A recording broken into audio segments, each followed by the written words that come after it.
आम्ही एक असताना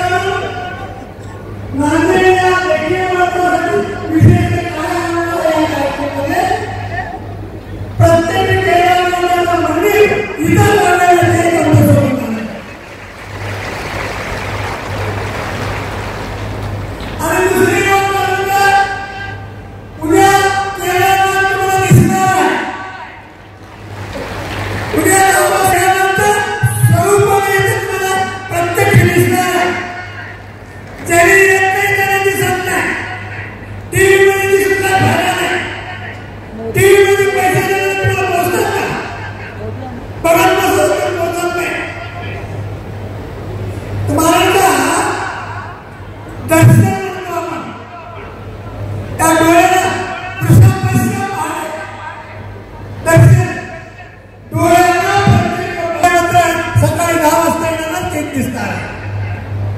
पट्टाल्यानंतर त्यावेळी तुम्हाला केदारनाथचे दर्शन होईल. पुन्हा तेवढंच नाही, केदारनाथच्या पुजारी गणाला मी सोबत आणलेला आहे. 5 पुजारी असतात. दक्षिण भारतातले 5 पुजारी शुद्ध वीरशैव मोक्षाचे आम्ही नियुक्ती केलेला अधिकार आम्हाला.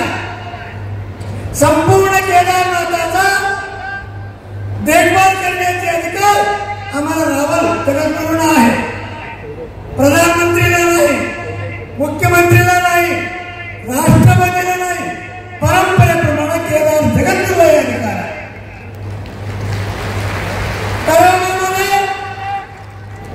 दारुगोळ्याचे 29 एप्रिलला होता त्यावेळी प्रयत्न केले सेंट्रल गव्हर्नमेंट, स्टेट गव्हर्नमेंट उत्तराखंडचे. त्यावेळी प्रयत्न केले एप्रिल 29च्या ऐवजी 14 मे करण्याचे प्रयत्न केले, डिक्लेअर केले. 1 मिनिटाचं रिएक्शन झाला. हा अधिकार रावलजीला आणून सगळ्यांना वापस घ्यावा लागला. 3 दिवसापासून आमच्याकडे आले, तुम्ही डिक्लेअर करा. आम्ही डिक्लेअर करत नाही. परंपरेप्रमाणे महाशिवरात्री दिवशी दरवाजा उघडायचा तारीख निश्चय केला जातो. आता परवा दिवशी दाना जरूर यायची ते केदार 15 तारीखला गादीवर बसून आम्ही डिक्लेअर करायची तारीख. म्हणून त्याच तारीखला आम्ही फिक्स नाही मीटिंग घेतलं. एक दैवाचे आम्ही करारामध्ये होतो, आम्ही क्वारंटाईन मध्ये होतो. समिती तसा म्हणून सीओच्या माध्यमातून पीडीसी होतो, त्यांच्या माध्यमातून आहे ते तारीखला निवडायचं. सोबत मिलिटरी देत असेल तर द्या, नसेल तर तसंच आम्ही परंपरेकडे जाऊ. मग मिलिटरी व्यवस्था केले. सिर्फ 5 जण राहायचे. आम्ही आमचे सेवादारी 2 एवढंच गेलं बर्फामध्ये. दुसरा सेवादारी कोण होते म्हणलं आपला किशोर स्वामी होते.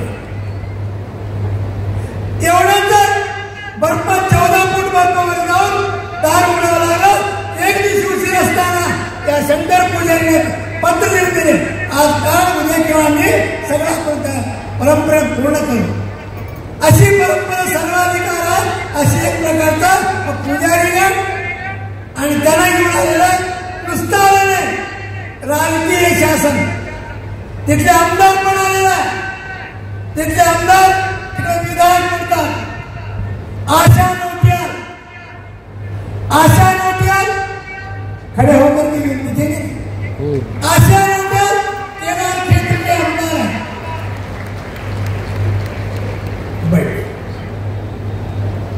ते आमदार आहे, अजून सध्या येत असतात. आणि एवढंच नाही, आजच्या समारोपला 12 ज्योतिर्लिंगाची पुजारी इथं आलेला आहे. 12 ज्योतिर्लिंगाचं आलेले आहे. आणि 12 ज्योतिर्लिंगाच्या बोलण्याचे उद्देश काय? उद्देश आहे आम्ही शिवाचार असताना 12ही ज्योतिर्लिंगामध्ये श्रावण मासानुष्ठान केल्यासाठी आम्ही हा ज्योतिर्लिंगाला बोलतो. त्यांचे सत्कार करायचा आहे अशी. आणि बद्रीनाथचे आपले धर्माधिकारी ते आहेत, बद्रीनाथचे धर्माधिकारी आहेत. अशा पद्धतीनं हा धर्मकर्म संयोग है. केदारनाथ ने किया, हम निमित्त मात्र से आहे, कोणी विसरू नये. प्रत्येक वेळी तुम्ही निमित्त मात्र राहता, करून घेणारा तो असतो. कोणाला कसं जमा केले मंदिरा स्वरूपानं तिथं जाऊन उभं टाकलं की मंदिरासारखा दिसतो. यज्ञमध्ये गेलं की देवलोकाचा यज्ञ चालल्यासारखा वाटतो. इथं आलं की इंद्र समासारखा आहे म्हणून म्हणत आहे. हा सर्व केदारनाथाला घडलेली घटना आहे, त्याला आपण मान्य करावंच लागतो. म्हणून आज जास्त बोलायचं काही नाही.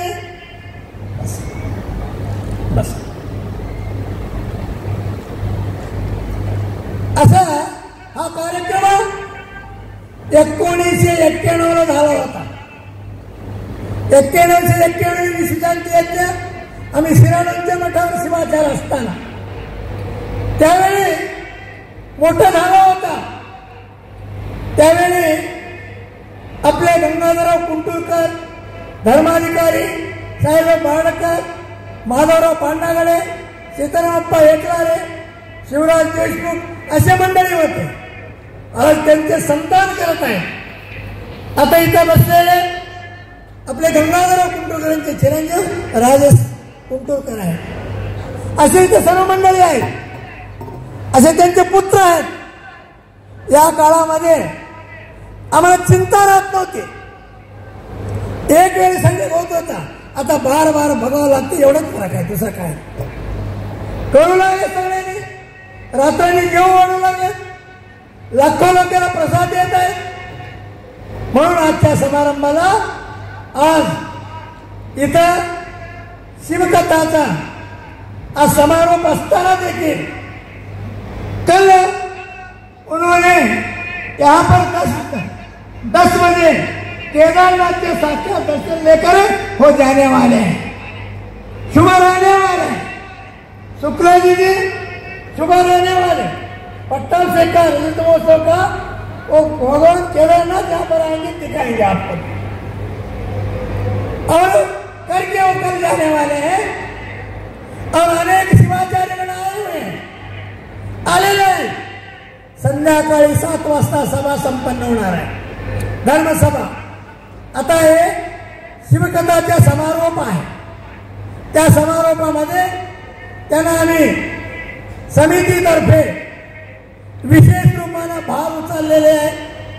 आपले वंदना मोरगे यावेळी 2016ला कैलासवासी आपले गणपतराव मोरगे आजारी होते. शेवटचे जेवण नका म्हणलं होतं, तरी पण त्यांनी केले होते. यावेळी संपूर्ण करोडो रुपये खर्च करून व्यवस्थाही केले. आणि पुन्हा उद्याचे जेवण त्यांचाच आहे. एवढंच नाही, त्यांची सेवा करण्याची त्यांनी भाग घेतली. अशी सर्व समितीने त्याच्यामध्ये अंकी संख्या नाही. किशोर स्वामी सारखे खूप शक्ती लावलेला आहे, अनेकांनी लावलेला आहे, समितीचे मध्ये लावलेलं आहे. नाव घेत म्हटलं नाव विसरलं तर मी केलं नाही का असं होईल. त्यासाठी विशेष शक्ती प्रत्येक व्यक्तीने लावलेला आहे. तनानं मनानं धनानं लावलेलं आहे. हे संपन्न होत आहे. कोणी एकट्यांच्या होत नसते.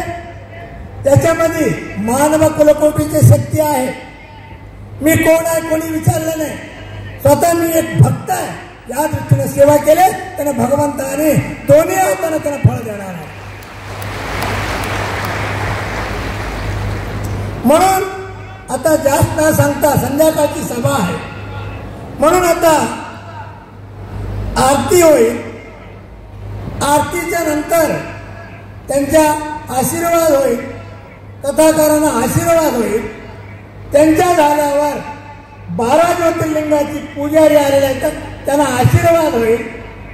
आणि केदार क्षेत्र केदारनाथाचे शक्ती म्हणून 5 मिनिटं आमदार अशा ते एकटे बोलणार आणि सभा संपणार. बाकी सर्व सभा संध्याकाळी धर्मसभा चालेल. म्हणून आता आरती